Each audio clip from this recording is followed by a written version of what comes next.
Most people enter dating with a very simple belief. If you are genuine, kind, and emotionally available, the right person will eventually choose you. This belief feels moral, comforting, and socially approved. But psychology tells a more uncomfortable story. In the early stages of dating, the human brain does not evaluate people based on goodness or intention.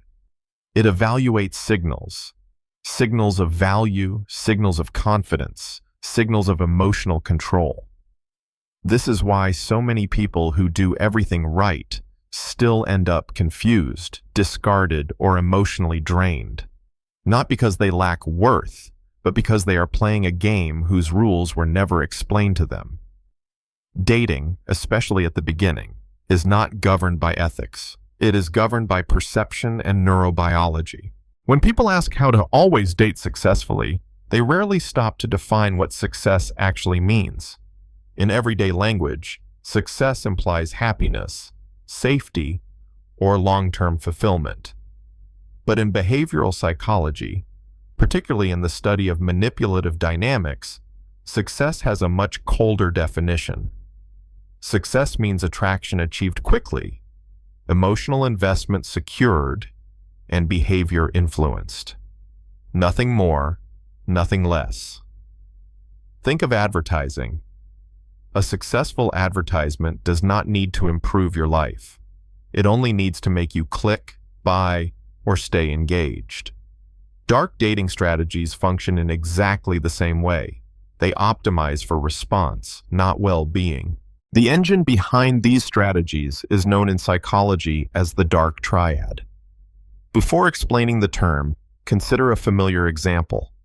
You meet someone who feels unusually confident, exciting, and intense. The connection moves fast. You feel chosen. Then slowly, you begin to feel anxious, unsure of where you stand, and overly focused on their reactions. You start questioning yourself. That pattern is not random. It often reflects the influence of traits associated with the Dark Triad, a cluster of 3 personality characteristics linked to short-term dating success and long-term relational damage.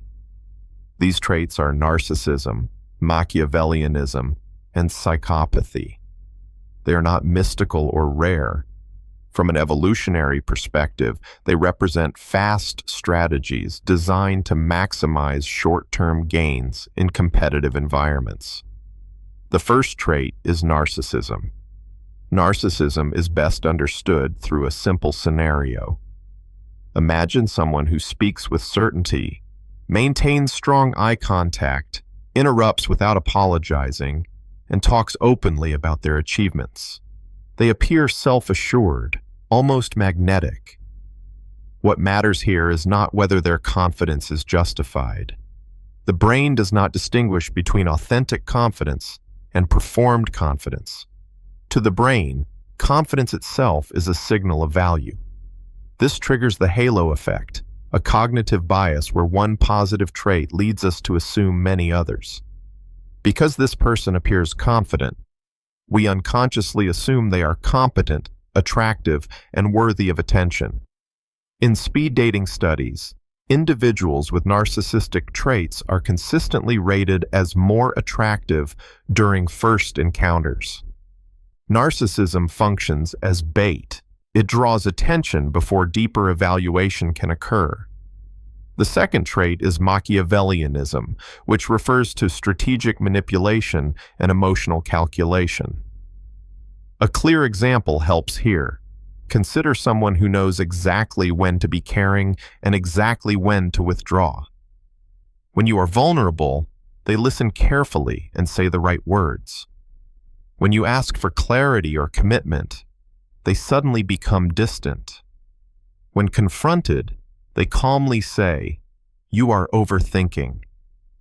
Machiavellian individuals possess what psychologists call cold empathy. They understand emotions very well, but they do not share them. They use emotional insight as a tool, not as a bridge. In dating, this allows them to adjust tactics constantly, staying one step ahead while the other person reacts. The third trait is psychopathy, often misunderstood as violence or criminality. In reality, dating relevant psychopathy is defined by low fear, low anxiety, and high impulsivity. Picture someone who approaches many people without hesitation, sends bold messages, and shrugs off rejection instantly.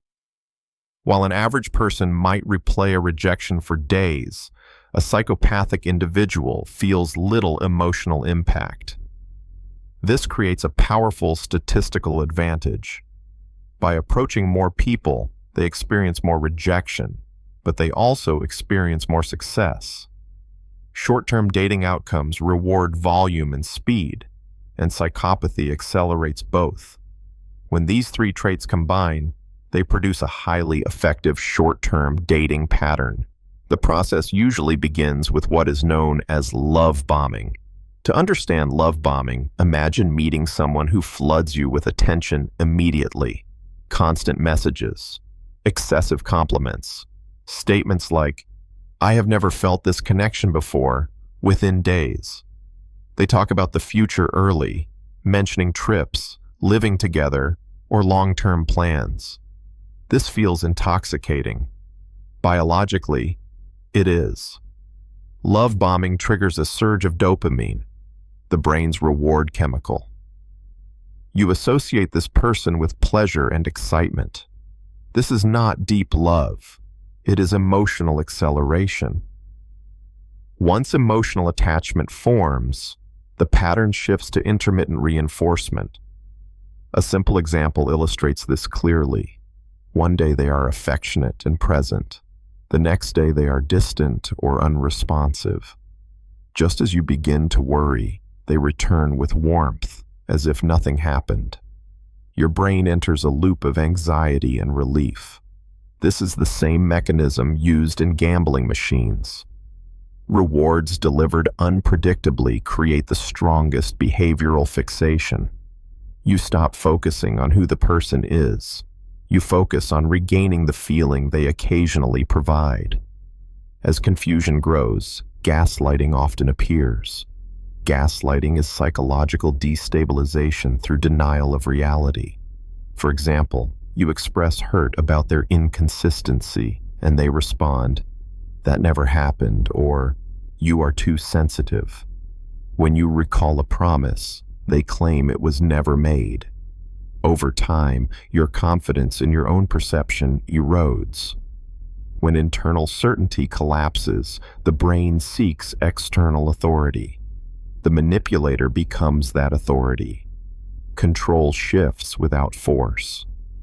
The final escalation is triangulation. This occurs when a third person is introduced, explicitly or implicitly. They mention an ex, a coworker, or someone else who finds them attractive. The purpose is not jealousy alone. It activates mate retention anxiety, an ancient survival response. You feel threatened with loss, and instead of leaving, you compete. Effort increases. Boundaries shrink. At this stage, behavior is driven by fear, not choice. These tactics work not because victims are weak, but because they hijack biology. When oxytocin, the bonding hormone, is paired with cortisol, the stress hormone, the brain forms what is known as a trauma bond. Consider the experience of feeling intense distress when someone pulls away, followed by overwhelming relief when they return.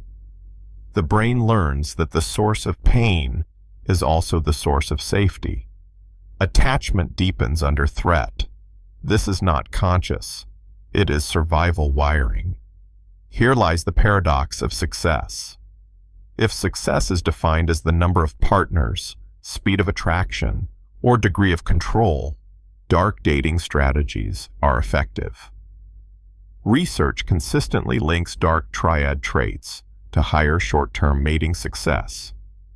But if success is defined as stability, trust, and long-term happiness, these strategies fail catastrophically.